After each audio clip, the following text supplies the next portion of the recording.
press record. Yeah, that's the problem. When I really need to just start recording when I start, like, okay, we're small talking while we wait for people. I always do this. But okay, yes. So first, let's start with talking about the immigration readings. And so let's look at the first one. Here, let me share the screen and we can look at it.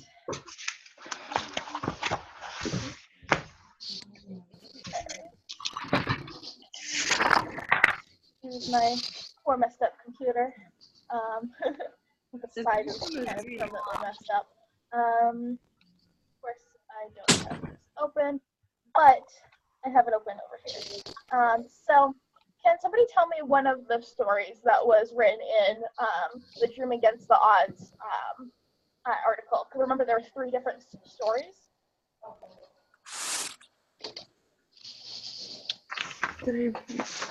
I could probably tell you about the first one. I read it days ago, though. But it was about a girl. I'm not sure how old she was when she immigrated from Mexico, but she lived in Georgia, and she didn't do very well in school. She was a sophomore. Sorry. She was a sophomore, and she got pregnant, and her family.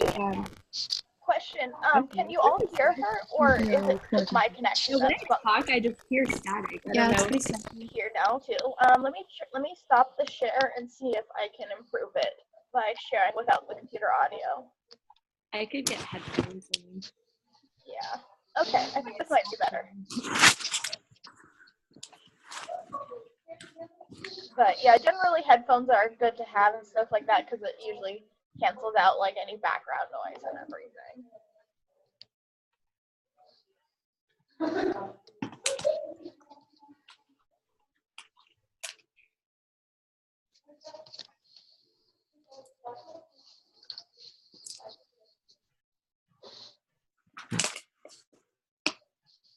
But so she's gonna hear headphones ready, so let's wait on that real quick and we'll be good to go. Sorry, they're all tingly. Don't worry. So can anybody else pick up where Amber was as far as telling the story about the girl in Georgia?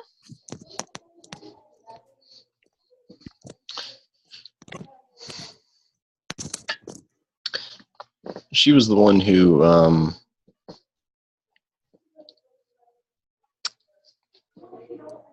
she had a learning disability, but ended up, and I remember then I think she got pregnant and ended up working. That story is more vague because it was the first one I read. Yeah. Obviously. And Amber, do you want to go on from where he was? So she had a learning disability and she got pregnant, and then she had to work instead of going to school and stuff like that. And so what else happened to this woman? Well, I think so. Okay, sorry. It's like it was a couple days ago. Yeah. But she moved in with her boyfriend, or I think it was still her boyfriend. Yeah. And or whoever he is, and another couple maybe, or I don't know. So she lived in an apartment with other people, and she was trying to work and just have a job for the baby and take care of the baby. But then towards the end of the article, she said she didn't want, I don't know, something like she didn't want to just be a statistic. Yeah. And she wanted to go back to school and finish high school and more like provide for her family and her baby and things like that. Yeah. And so like she kind of like by having that, she's, showing the American value of perseverance and stuff like that, and like, the individual struggling and, making it. Mm-hmm. And it kind of shows that, she's not that different from any other American. And so, did someone besides Brian or Amber, you did either of you remember the story about the Asian girl who was graduating high school?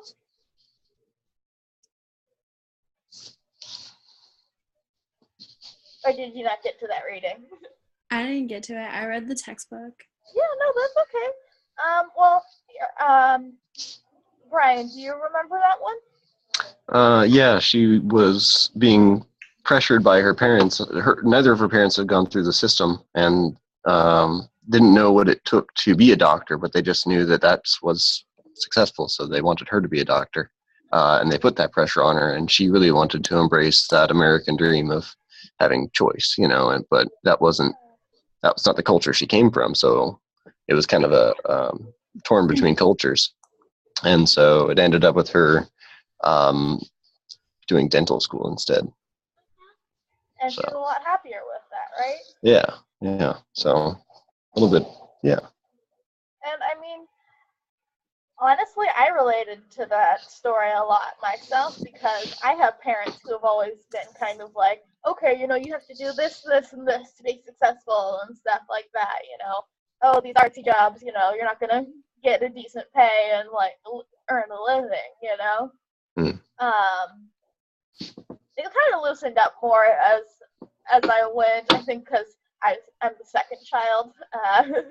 They're a bit more relaxed with me, but definitely have that push and stuff like that. And I think that was also probably because my parents didn't go to college. My dad had to drop out because of financial reasons and everything. So they might be a lot like the parents of the girl in the story, not knowing what it takes, but knowing that it's needed. And so, what was the third story that was talked about?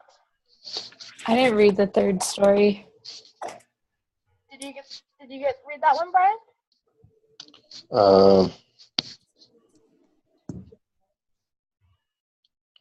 It's not coming back to mind just yet. It was about. Is that the one? Or was that the second reading that was talking about the guy working at the airport? That's the same one. That's okay. The third story. That's the third one? Mm-hmm. Okay. Yeah, his is actually something that really surprised me because, it talks about how the culture, the African American culture is, very much opposed to people treating him like, or treating African Americans like people at the airport would treat him just simply because he's a janitor.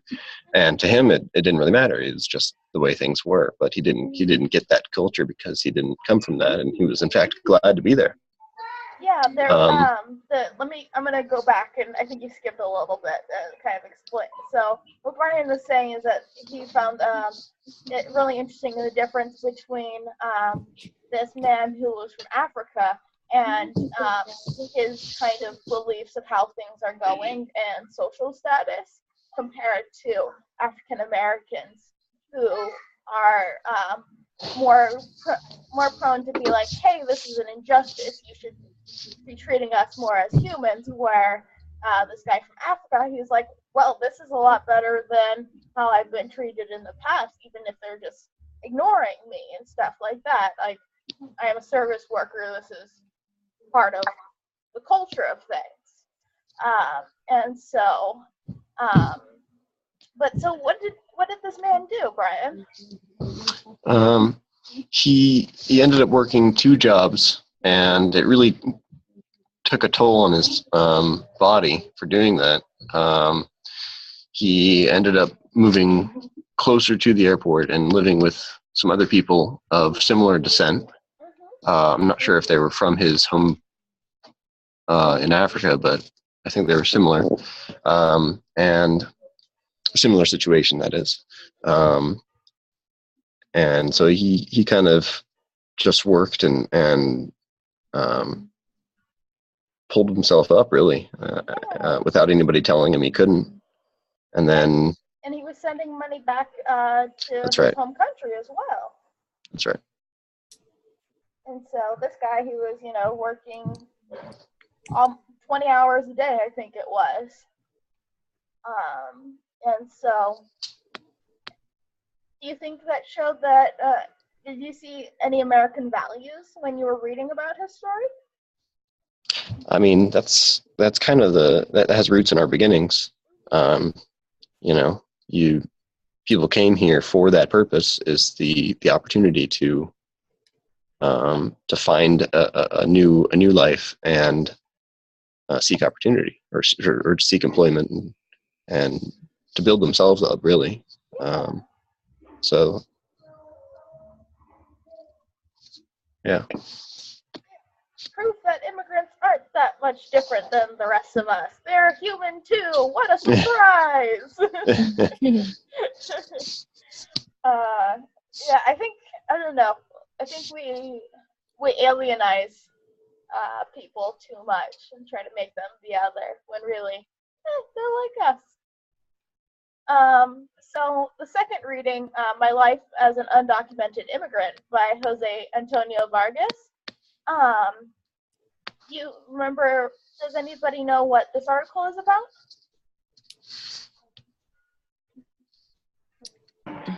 Yeah, I read that one. Okay. What was the, can you hear me? Yeah. Because it's like when I talk, I feel like I'm muted. I don't know. I think it's the headphones.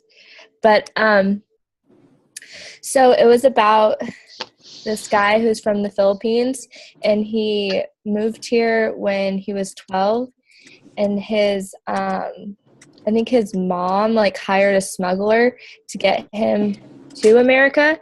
And then when he got here, he lived with his I think it was his like uncle or something.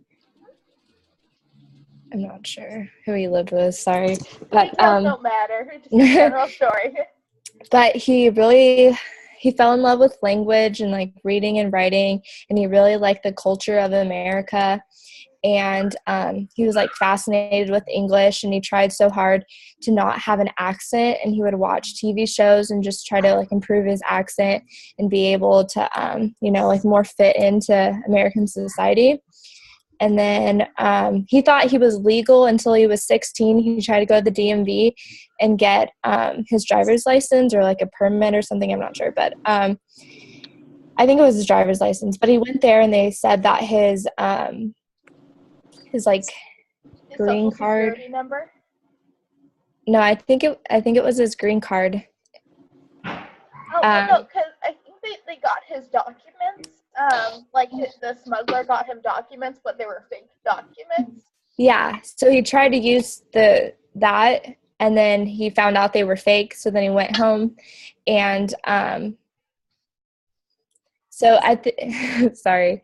So then they found out who's fake. So but so he was kind of, I don't know, that really hurt him because he didn't know that he was illegal, but then he still wanted to try hard in school and try hard so he could one day get the like real documents and be legal. And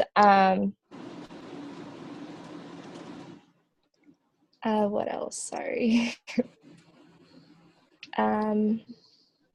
So where did his career take him? Did that endanger his status as being documented versus undocumented? Did it raise any concerns as, he became more of a published author? He had to hide it more, and he could only trust a few people with his secret. And it's easier for people who work like lower jobs with like gardeners and things like that to be undocumented, because it's not looked upon as much, and people don't really require proof of them being legal. And with him working at so many different places, it was hard for him to prove that he was actually, I don't know, like a citizen in their eyes. So he had to get a fake social security number and make it look real, and get a driver's license with proof that he lived at someone's house with mail, I think, I'm not sure. But then in the end, he was just so like paranoid, and it gave him a lot of anxiety. Here he was trying to like express himself with his like writing and things like that, and he'd have to write about immigration topics, and it was just a big secret. And so he finally wrote this article and came out and said that he was undocumented, and then they took away his license, and he like went back and said sorry to all the people that he lied to. And yeah. And so with a case like this, do you think he's somebody that kind of shows American values and is somebody that deserves documentation, I guess? Deserves is a loaded word, but earned it more. I feel like since he tried hard, and he did become successful and he got good grades. And as for some people, they don't even try hard and they're born here, and he really expressed those values and wanted to be American so badly, more than people who already are American and they don't really try and contribute. So it's kind of a very interesting case. And also what's cool is that I think every couple of years or so, Jose Antonio Vargas comes to Sacramento State. He was actually here last semester doing a talk and everything. So chance to meet somebody you actually read about. Okay, and then so immigration demystified. Can anybody tell me the general gist of this article? Did any of you read it? Yeah. All right. Well, that's your home. Okay, Sorry. someone else talk. Well, Brian read it. Did anybody else read it? No? Okay. Oh, I read it too. All right. Well, let's discuss it then. But definitely next time, guys, don't leave Brian and Amber hanging like this. They can't run the whole class. So, Brian, could you start us off about kind of what's the main point of this article? So politicians don't inherently know everything that's going on with immigration at all times, and they have to handle a lot of different situations, and it's changing a lot. And so, one of the things that I remember from that article is that they needed to bring in specialists, I forget what they call them, to kind of give them a briefing on, what's going on. But that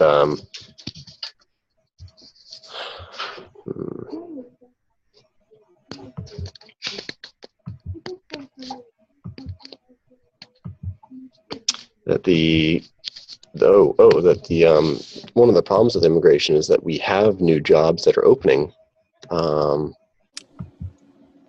every year, but we're only letting a small amount in.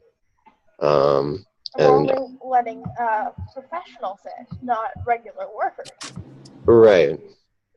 And so, we could actually increase the amount of immigrants entering America. It's just a matter of balancing the criteria for entry, as well as the, I guess, credentials of the person. There's only so much you can check, and a lot of the times, finding out more about that person is difficult. But he had a solution, and I'm forgetting that solution right now. Well, I think what you were kind of talking about, as in really reforming the immigration system, is kind of his big solution. I gathered when I read it, because it seemed that he was just kind of saying, the people in charge of it don't seem to be knowing all what's going on, and there's a lot of variables that aren't being taken care of. And so these things need to be addressed. Do you think I'm missing anything, or do you think I have? I think we would have. I think one of the points he makes is that we would have less of an immigration problem as far as like illegal immigrants or undocumented immigrants coming across the border if we had simply the channels that made it easier for those people to get in and find those labor intensive jobs, because they're coming over anyway to find those jobs, and the letting in or allowing those with skill is one strategy, but if there's work to be had, then they're gonna come find it. And so just providing or creating those proper channels for the different categories of work, I guess. Yeah, exactly. There needs to be not just a call for immigration reform, but actual action of it. 'Cause I feel like we've been talking about immigration reform for years, and it's all talk and no action. And especially what I've seen has how it's affected undocumented communities and stuff like that. Because coming from the Fresno Bakersfield area, a majority of my friends and family are undocumented or have family who's undocumented, and so it's really frustrating and also very scary with what's going on with Trump and everything. But yeah. So last article, immigrants welcome here. Does anybody besides Amber and Brian, did any of you guys read this one?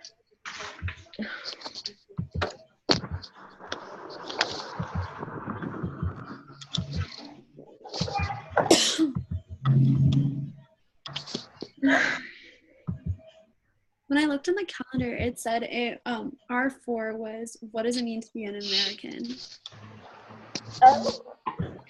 I might have. This is an old study guide, and he recently changed things, so that might be my own mistake there. So let me go check this out. Good. 2111, please. Because it's R4. Oh, I see. Okay, gotcha. So yeah, because he decided to switch out R4 with something that he took from another book that he took off your guys' required purchase list and stuff like that. So little squared around. So did any of you read What Does It Mean to Be an American?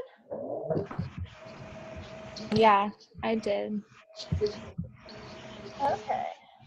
But nobody else did? I did as well. Okay. Well, Joanna, could you give us a summary of the article?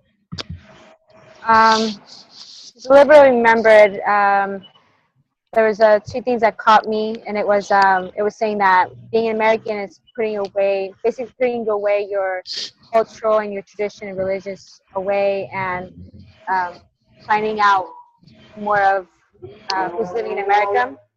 But lately, they say that with more and more people coming and migrating, they believe that bringing your own culture and tradition is what makes America. That's kind of what I got. I don't know if I'm correct or not. Yeah, no, that's perfect.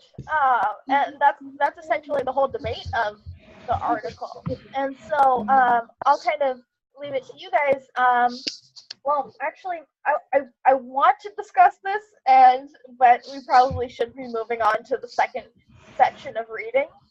Mind if I add one thing to that? Sorry, I don't want to overdo it here, but I liked that it said we, Johanna, is that how you say it? Joanna, I'm sorry. That bringing your own culture to America is part of what makes this country great, but that we as Americans have a tradition and a culture that, some people have started to think the opposite, that culture of the American way is not to be supported, and that, they kind of taken that whole, you're free to believe what you want and say what you want and have your own culture and religion, a little bit towards the deep end, and it's starting to counteract that traditional American, I guess, culture. Yeah, and we're seeing like a hyperization of American culture and kind of a definition of American culture, not just only being values, but also being a religion and an ethnicity, which is just completely contrary to our American values. And so, yeah, no, it's really fascinating. We've kind of gone from the whole melting pot where we all mush together and assimilate to be the same thing, to being more of, I don't know if you guys have heard this term, but the fruit salad, where we all have our own distinct like flavorings and stuff like that, but we come together to have the United States. I kind of like that, but with, a dressing of American values of liberty, democracy, and equality. That makes sense. Did anyone want to add anything onto this article, or do you want to move on to the next topic, the federal constitution? Are we doing the readings too, or just the Constitution? I just meant the subject. We'll go over the readings. Well, I know, but I meant the readings in the book. Oh, so I'm going to use like the study guide and stuff like that as far as the Ginsburg questions and everything. Okay. And actually, I want to show you guys a little video next, because I find that it really helps kind of break down the chapter and kind of what he wants you to get out of Federalist 51. So I am going. I have a quick question. Yeah. Is the study guide that you just, or not like just had up, but before the article, is that on the Google Docs? No, it is on the Blackboard, the SAC-CT. Do you have access to that yet? I don't. The Blackboard with this class? Like this? Mm-hmm. No, I don't think so. Okay. Well, I'll put up. Yeah, I just looked at it. Okay. Do any of you all know if you've been added to Blackboard or not? I haven't. Okay. Then that must mean that our stuff hasn't been. Well, it's on the Student Center. I saw that today. Okay. At the classes. All right. Maybe it takes a few days or something. It's processing in different lists for different things and stuff. Yeah. And so, I'll put those up on the Google Drive then, so you guys all have access to those. Thank you. Because there's like the professor study guides, and then there's my study guides, which are a bit more in depth, kind of. Yeah, I like yours. Oh, thanks. It's funny because they're actually mostly questions from the bottom of his like the article readings. Just put together. Okay, so let me share this with computer sound. Share screen. And so let me move this right here. Can you hear the video? That's cool. Yeah, it's terrible. Okay. Maybe you could like attach it to the Google Drive and we can watch it later. If it's being really fuzzy for all of you guys, watch this later, because it's really good, since right now it's being hella good. What's it called again? I'll put a link on the Google Drive, or you can get it right now.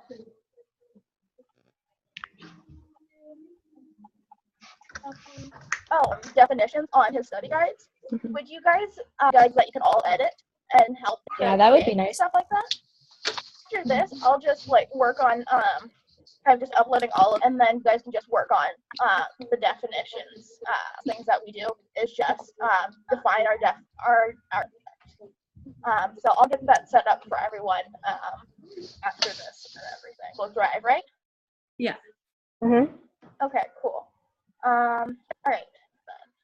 Then. Well, actually, before we go to, would you guys want? Now look at things. So what are the Articles of Confederation? Oh, wasn't that before the Declaration? Or that was the first, like, was the first? I'm sorry, coming in a little scratchy. I need to. Wasn't it like? I think that was the first constitution Yeah. Yeah. by all 13 states.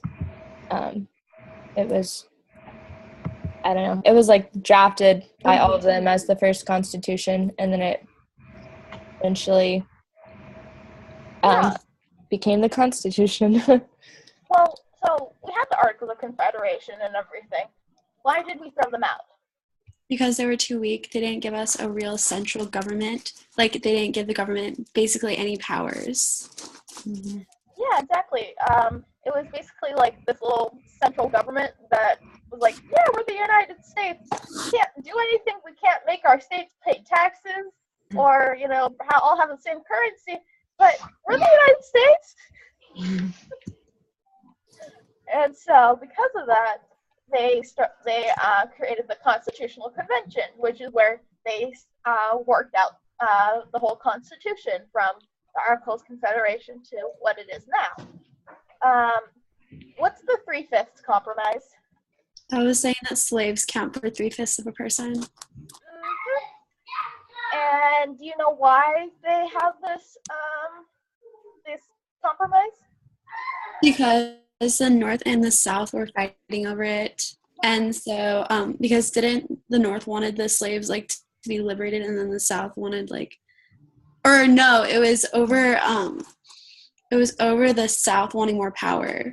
They wanted to count slaves as people so that they could have more votes. Have more and was it representatives. taxes? Was it taxes too?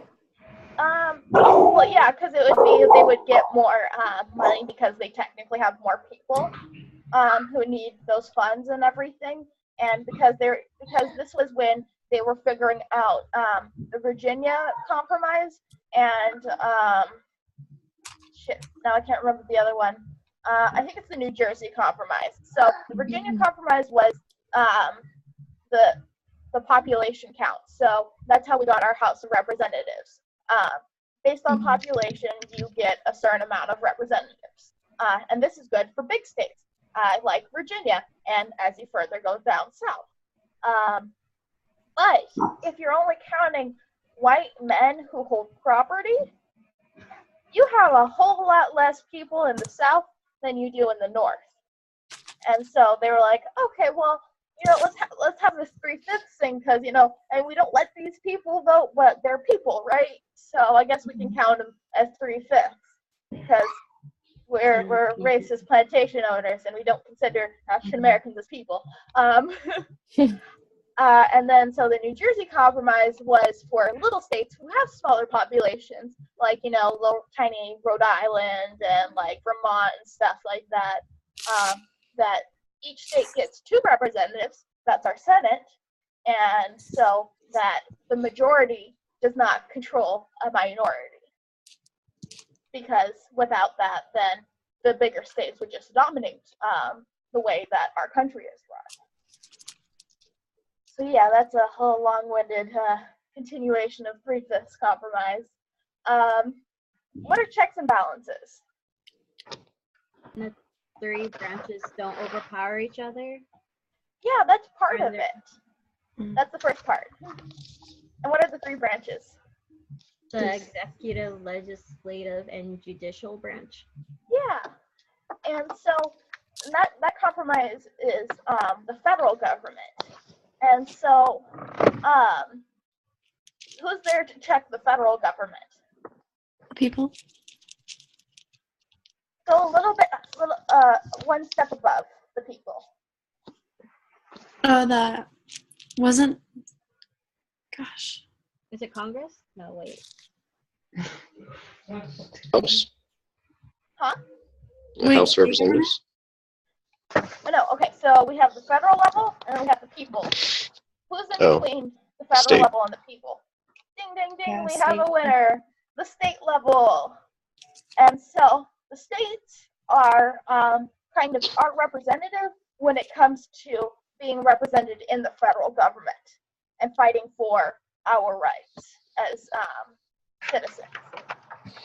Because they have reason to, not let, the federal government be like, okay, this is how we're going to do things, because from state to state, you're going to need different things, right? Like, let's say, Alaska is going to need completely different things than, let's say, Florida, as far as, let's say money for schools. Who do you think is going to have a bigger budget? Or do you think they should have standardized budgets? Florida or Alaska? Sorry? Florida. Because they have more population. Mm-hmm. And so they're going to need a bigger fund for education because they have a larger population to serve. And so that's kind of a way that, you keep the federal government from going completely crazy. Does that make sense? And we're going to be talking more about federalism, which is the separation of the federal system and the state system, and how they help each other. But that will be continued from today. And so let's go to the Bill of Rights. What is that? Those were the first 10 amendments of the Constitution that guaranteed your rights, such as freedom of speech and assembly and worship and things like that. Yeah, they're all individual rights that aren't listed in the Constitution. And so this is a way to protect ourselves from the encroachments of the government. And so federalism, what's that?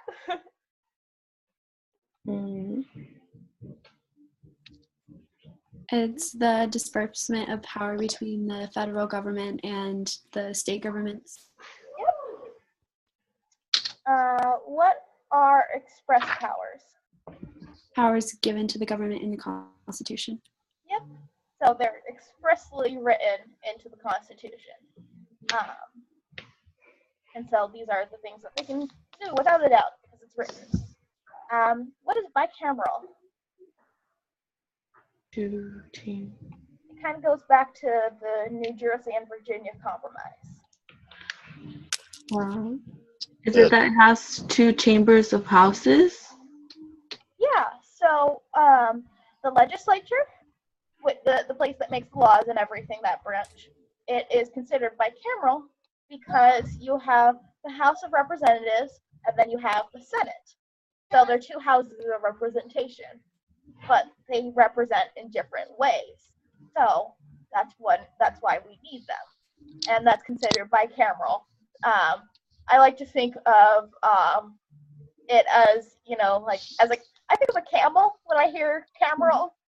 So I think of a camel with 2 humps, one being the House of Representatives and the other being the Senate.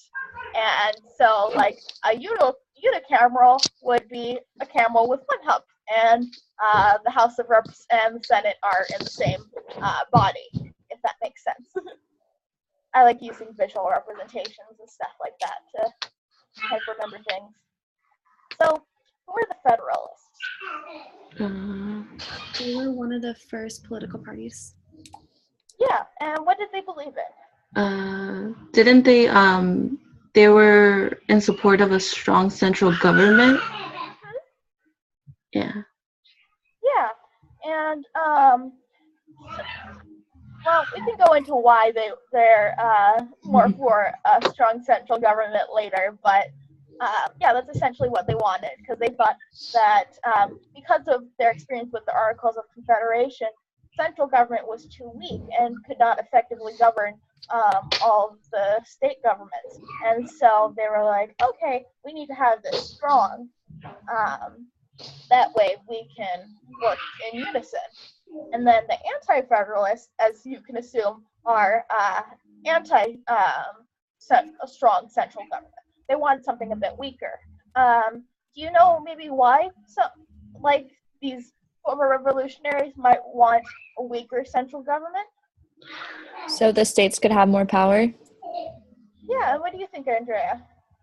Well, when I was reading it, wasn't it saying how they didn't want the American government to be like the British regime, so they didn't want, like, they had just been liberated from the British rule, so they didn't want to go into another government that was gonna like have the same stronghold on them as Britain. Yeah, they wanted to have a representation and what you would call it. Oh, now I forgot the line of No taxation without representation. yes, that. And so, they're like, well, we need to have this representation and everything. And we need states to be stronger because they have our interests at heart, because they're the ones who truly know us, because they're the ones who we interact with the most. They're our people. They're not the federal government, over yonder. And so these people really wanted kind of a weaker federal government. And so what are the Federalist Papers?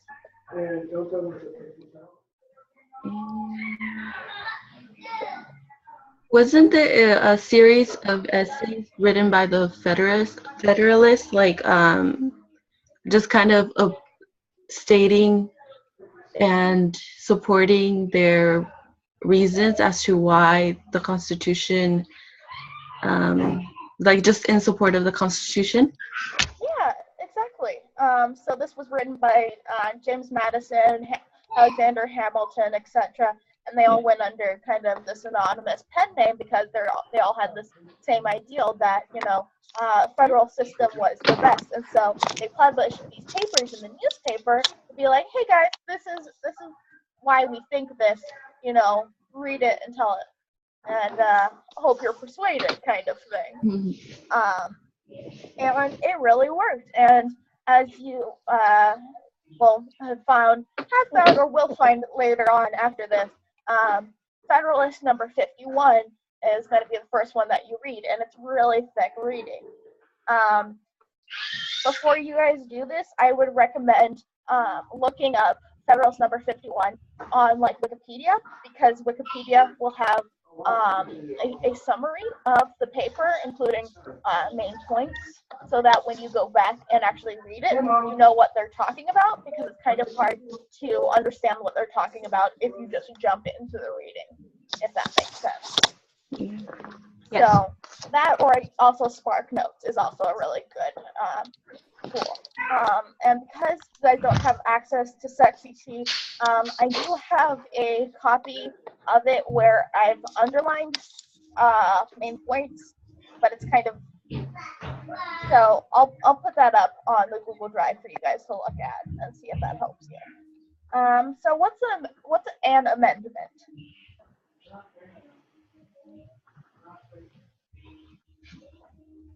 Isn't it just a change to like if you want to change a bill or a law, or you want to, a change. Any change or addition or subtraction to the Constitution, it's an amendment. And kind of like, if you have trouble remembering that at all, look at the word mend in it. To mend something is to fix something. So it's an amendment to the Constitution.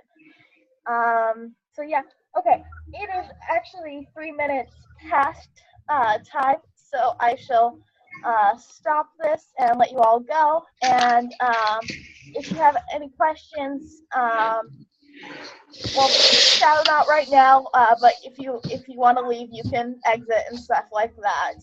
But I'll stick around if anybody needs me. Thank you. Thank you so much. Thanks. See you guys tomorrow, or see you on Wednesday. Bye.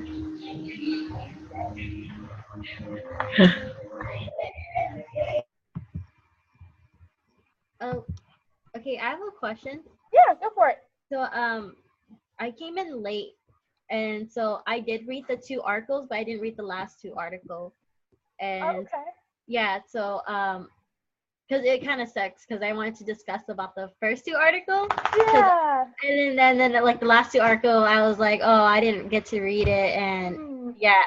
But with the first 2 articles, so say they were talking about immigration. One of the questions, I forgot which article what it was. It was like the last question. It asked sorry, I have to pull it up. No, you're good. Was it like on the bottom of it?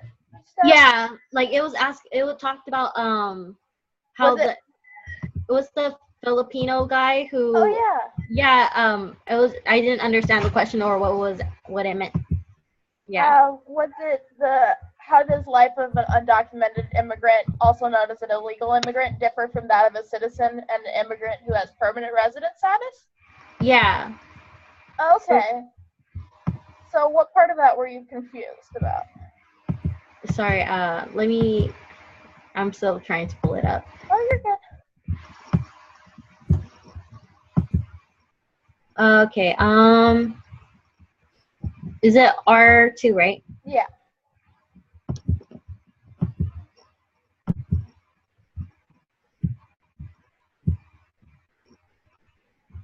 Oh wait, this is the wrong one.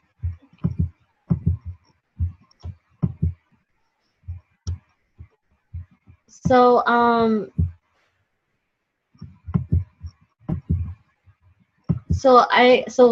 did you like out was there like a way for him to become a legal immigrant? I mean, Become documented? yeah. Yeah, because I think at the end of the article, didn't he become documented? Didn't he gain documentation? Because I think he applied first for a green card, and then after a couple of years, he's able to apply for citizenship. Yeah. Okay. Oh, yes, it's right here. How does the life in the undocumented? But for me, well, I think that as being an undocumented immigrant, like it just seemed like he was still a citizen to the United States because he was doing all of the stuff that you know. He was paying taxes like any other citizen and everything, and like the only problem he had was he had to be paranoid about Yeah. knowing about his status or not. Yeah. And then with the so like what I just didn't really understand like what is considered to be an like documented. Oh, okay. Because I just lost my question. Cause he was like doing all the stuff that he was supposed to be doing by paying taxes and stuff, but then like how about like I literally just lost my question. I forgot. Sorry. It's okay. So it was just like kind of sad that like just reading the article and then it was just like dang, like he went through all that and then like the back of his head like he still like doesn't feel like he was like a good enough citizen and then I was just like, well, that's crazy. Like people like went through and like how do you even like get away with stuff like that? Like it's just crazy. Yeah, and I mean, and it's crazy because there's so many Americans who do it and stuff like that. Like I was saying, I come from like the Fresno Bakersfield area and stuff, and so a lot of like I know a lot of friends and family who are undocumented and everything.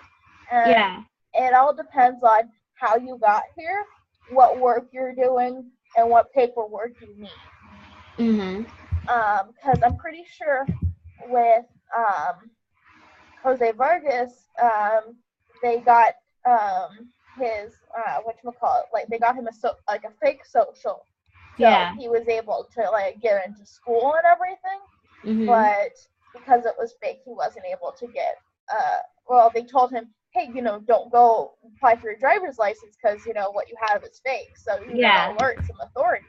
Yeah, and can't you like go to like jail or prison for that too, like having, you know, and yeah. There are so many undocumented women and stuff like that. And just because you're undocumented, they can put you in jail. Yeah. They're more likely to deport you, but you're going to be held in prison until they have the funds to do so. Dang. Yeah, because my brother, he was an immigrant here. Oh, okay. Yeah, and then he went to not prison, but jail, and then he was like during that time they were gonna deport him back to Cambodia. Oh, you're from Cambodia? How cool. Oh, my parents are, but I'm from here. Yeah. I meant. Yeah. Like, it's just because I'm like one of my classes is studying Cambodia and like the genocide and everything. So yeah. I'm just like, yeah. Not like, oh, how cool you come from a country that is stricken by genocide, but oh, that's relevant. Yeah, like, and it was just crazy too because like when I was reading the other article, the first article, and it was talking about the Vietnam. Like the Vietnamese culture and stuff like that, and I was like, it's kind of similar to Cambodia because like I did have like strict parents and stuff, and then like all we had to do, all they like my parents were about was like they always asked me, oh, when are you gonna graduate and so on stuff like that, and I'm just like, okay, but like you guys understand that like getting good grades, but you guys don't understand like the whole process of like going to college and stuff like that, like you know they just want us to like hurry up and like you know. Yeah. And I was just like, dang, I could relate to this, like. Yeah, it was just crazy, but at first I was like kind of confused with the first section of the first article because like it was just like kind of jumping into like I just felt like it was kind of jumping. It didn't really explain like I didn't really know what like the point of the article and stuff. Yeah. And the stories. Yeah. Yeah, like yeah, with the whole like how she was Mexican and she had to survive and stuff and she didn't want to be like a statistic and stuff. I just like the time frame was like kind of different or weird to me. It was like kind of I didn't really explain like it just sounded kind of choppy like because they went from one stage in her life to different stages and stuff like that. Yeah, and I think like for me I was able to follow it because like the county I come from is like one of like the highest teen pregnancy rates in all of California and everything. And like I've seen way too many girls become pregnant. And then it's funny because like I relate a lot to the Vietnamese girl as well because my parents have always been like college. Yeah. Your job is school. Yeah, it's just crazy. Like but I just wanted to like what is a citizen to the United States? Like I just didn't really understand that part. Like, you know, like just because like we have a paper, does that mean like that consider us as a citizen? Like, what if like you're doing all the hard work as the Filipino guy that was doing, you know? Like it's just they should be considered citizens, and that's the problem with our whole immigration system, and that's kind of what R3 talked about is that our immigration system is just really messed up, and that's why we're only getting so many we're only getting like highly skilled workers instead of regular workers, and that's who we're seeing as being undocumented and everything. And so really it's just the fact that our immigration system is messed up and we don't have the proper channels for people who have these American values and contribute to our society. Yeah. I know. I was just like, and then we get these assholes who are like, deport them. And it's like, you know, it would cost much more to deport everybody than to, you know, process them and, you know, make them actual citizens. Yeah. Like, I don't know, because like with my parents and my brother, like they came here from Cambodia, and then I'm just thinking like, okay, so like every season, like seasonal blueberry season, like my mom go out in the field and pick blueberries and stuff, and then like I've helped my mom too, and then it's like, you know, like who else is gonna do the job? Like I'm not saying like, you know what I mean? Like who is there gonna be really, you know, like what middle-aged white woman is gonna be out there picking blueberries? Like like, who's gonna like work out in the field and stuff? Like they're really out here just to really work, you know, nothing else. They're really trying to survive, because I think like in other countries, like they don't really have the options that it's, you know, there. And but I just thought like this whole topic about immigration is crazy. Like I was, but I'm gonna read the next two article because I was I'm gonna read the next two article because it was just like it kind of sucked because I was like, oh, I came in late and Were you coming home from school or something? From work because I get off at 6 and then I work with kids too, so like depending on when their parents pick them up. Mm-hmm. Oh yeah, where's Vivian today? She's not feeling well, so okay, did she have to email you for that or? It's good as long as you tell me and stuff like that, and that's gonna be a nice thing about you guys being roommates, that you can just tell me that she wasn't feeling well. Oh, we're just coworkers. Yeah, she just come over. Oh, okay. It's because I just assumed that you were roommates because you guys were in the same like place. Yeah. She just usually takes me home, and then like by the time that she was like, oh, I might as well just be here, and then, like we all could, and I was like, yeah. Okay. But yeah, that's about it. But I want to meet your dogs, by the way. I'm so sorry if they're such a distraction because they're so annoying. Like, I don't know. Like, my boyfriend opened the door and then they start running in. Yeah. And they're like, Mom, what are you doing, Mom? I know. Can I see? Yeah, like Onyx, she's like very like the one with the floppy ears. She's so curious, and like if she sees like the screen move, she always just sit there and stare. Oh. Yeah. I used to have a blue nose American Staffordshire. She was a rescue and everything, and so but she passed away about 2 years ago. But she was my first baby. Right now, I have my cat here. Oh, how cute! I've always wanted a cat because they're so chill. I know, and actually, I adopted her 2 years ago, and she's gonna be 15 soon. Dang. Yeah.